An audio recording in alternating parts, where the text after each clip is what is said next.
actually read the book of Esther, and I was wondering like what God wanted to teach me through his word.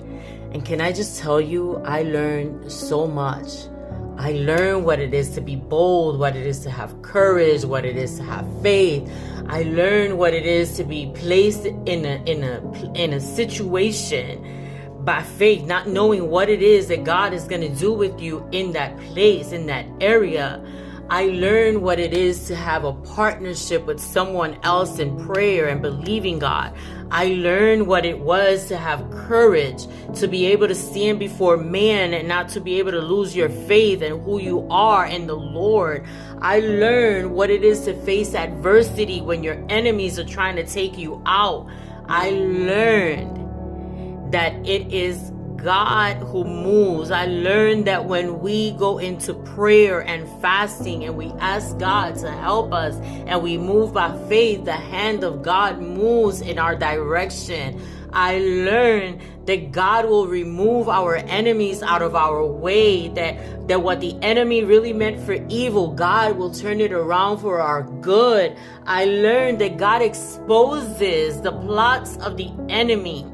I learned that God can take you from a small place into a higher level because you are faithful, because you stand in your word, because you stand in your faith and in who you believe.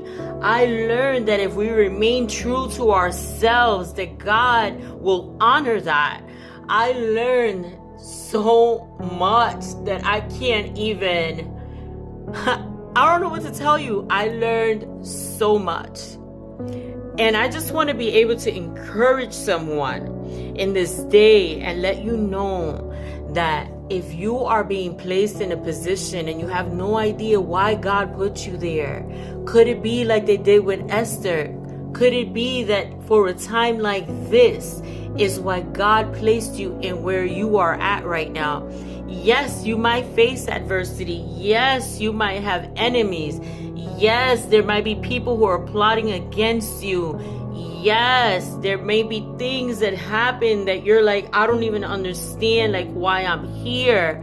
But yet, God is so faithful that when we seek his face, that when we desire to do what is right, that when we stand in who we are and who we believe in, God shows up.